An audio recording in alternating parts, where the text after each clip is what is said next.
Amis de notre beau département, bonsoir. On est sur Bien Vivre les Yvelines, il est 19h30 et c'est l'heure de vos infos quotidiennes.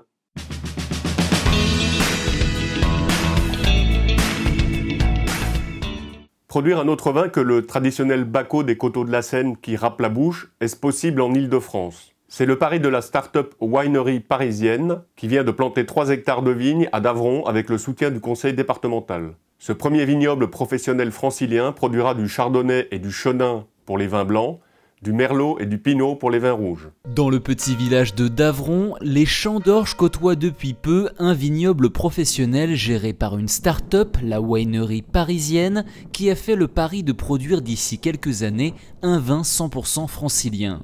Les 3 premiers hectares ont été plantés cette semaine, chardonnay et chenin pour les blancs, merlot et pinot noir pour les rouges. Si l'on en croit l'œnologue Julien Brustis, toutes les conditions sont réunies pour permettre à la vigne de s'épanouir et de donner un vin nouveau au caractère unique. Le permis Internet, un dispositif efficace pour les enfants, c'est ce que la gendarmerie nationale est allée vérifier auprès des enfants de l'école élémentaire Joliot-Curie de Boifle. Les gendarmes de la brigade de prévention de la délinquance juvénile des Yvelines et de la brigade d'Équevilly ont fait passer l'examen aux écoliers de CM2.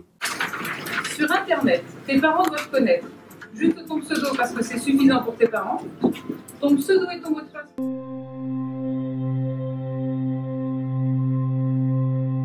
Adresse du mal à quelqu'un. Très bien. Nice.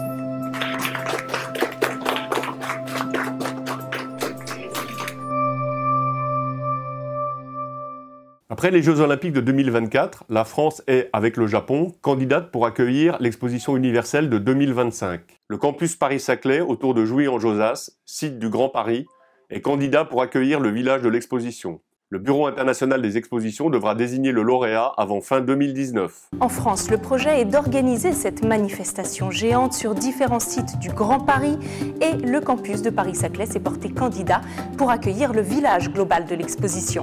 Quels sont les atouts de cette candidature? Quelles retombées attendues? Et une autre question s'impose, quel est le rôle des expositions universelles aujourd'hui?